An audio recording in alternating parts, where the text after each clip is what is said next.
आणि दुसऱ्या बाजूला आपण जे फक्त सरकारी रुग्णालयातच ह्या योजना चालत आहेत, मग खाजगी रुग्णालयात ह्या योजना चालल्या तर चांगल्या हॉस्पिटलमध्ये देखील ह्याची सोय होईल.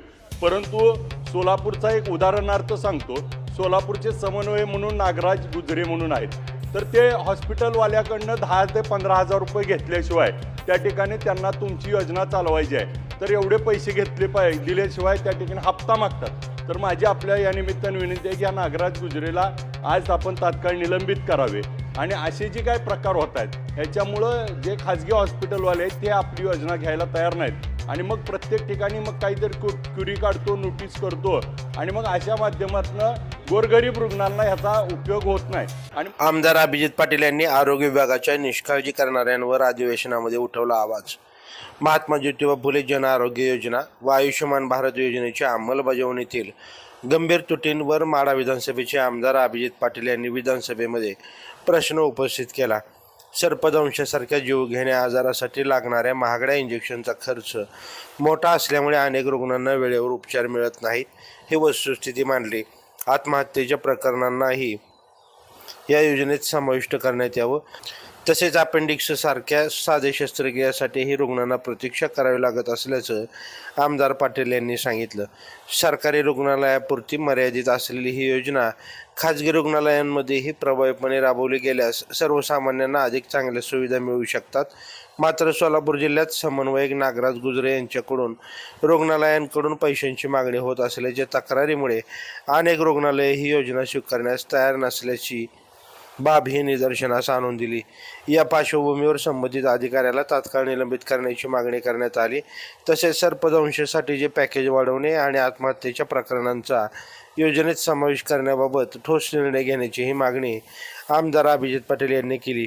यावर आरोग्यमंत्री प्रकाश आंबेडकर यांनी उत्तर देताना सांगितलं, राज्याच्या या महत्त्वाकांक्षी योजनेत कोणतेही गैरप्रकार सहन केली जाणार नाही असे स्पष्ट करत संबंधित प्रकरणाची 1 आठवड्यात चौकशी करून तात्काळ कारवाई करण्यात येईल. तसेच संबंधित अधिकाऱ्याचा कार्यभार काढून घेण्यात येणार असल्याचं सांगण्यात आलं. ताज्या अपडेटसाठी लाईव्ह महाराष्ट्र झोन न्यूजच्या यूट्यूब चॅनलला सबस्क्राईब करा. तसेच बेल आयकॉनवरती क्लिक करा. क्रमांक 2 प्रश्न क्रमांक 31,832. अध्यक्ष महोदय छापला. अध्यक्ष महोदय, महात्मा ज्योतिबा फुले जन आरोग्य योजना व आयुष्यमान भारत योजना याच्यामध्ये होत असलेल्या अनेक आजारावरती त्या ठिकाणी सर्पदंशसारखा आजार मंत्री महोदय, ज्याला इंजेक्शन 40 ते 30,000 रुपये किंमत आहे, त्यामुळं डॉक्टर त्या ठिकाणी घेत नाहीत आणि त्यांना पेशंटला दाखल करून घेत नाहीत.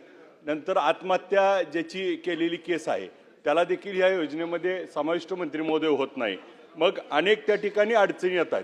मग अपेंडिक्ससारखे नेत्र सर्जन किंवा छोट्या छोट्या शस्त्रक्रिया देखील आपल्या इथं करायच्या असतील तर OPDवरती त्या ठिकाणी प्रतीक्षा आहे आणि मग आपल्याला त्यामध्ये वेळ लागतो. आणि दुसऱ्या बाजूला आपण जे फक्त सरकारी रुग्णालयातच ह्या योजना चालत आहेत, मग खाजगी रुग्णालयात ह्या योजना चालल्या तर चांगल्या हॉस्पिटलमध्ये देखील ह्याची सोय होईल. परंतु सोलापूरचा एक उदाहरणार्थ सांगतो. सोलापूरचे समन्वय म्हणून नागराज गुजरे म्हणून आहेत, तर ते हॉस्पिटलवाल्याकडनं 10 ते 15,000 रुपये घेतल्याशिवाय त्या ठिकाणी त्यांना तुमची योजना चालवायची आहे तर एवढे पैसे दिल्याशिवाय त्या ठिकाणी हप्ता मागतात. तर माझी आपल्या या निमित्ताने विनंती आहे की या नागराज गुजरेला आज आपण तात्काळ निलंबित करावे.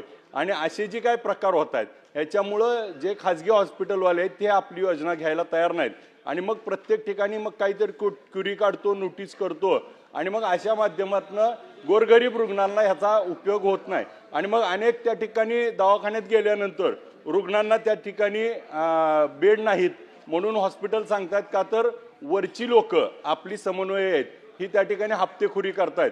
तर याला आपण निलंबित करणार का?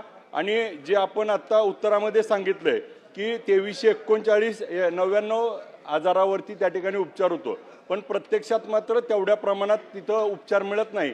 काही ठराविकच गोष्टीला उपचार होतो आणि बाकीच्या गोष्टीला रेफर केलं जातं, कारण आपल्याकडे ICUची सोय नाही, आपल्याकडे व्हेंटिलेटर नसतात. चला थोडक्यात विचारा. याच्यामध्ये आपण या अधिकाऱ्याला या समन्वयाला सस्पेंड करणार का?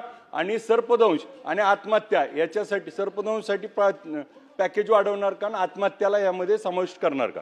अध्यक्ष महोदय, सन्मान्य सदस्य अभिजित पाटील साहेबांनी महात्मा फुले आरोग्यदायी योजनेच्या एकूण कामकाजामध्ये विशेषतः सोलापूर जिल्ह्यातल्या डिस्ट्रिक्ट कोऑर्डिनेटरच्या संदर्भात तक्रार केली आहे. मला असं वाटतं की या संदर्भात महात्मा फुले आरोग्यदायी योजना ही लोकांना एकही रुपये न देता सगळे मोफत उपचार देण्याची जबाबदारी असणारी राज्याची महत्त्वाकांक्षी योजना आहे.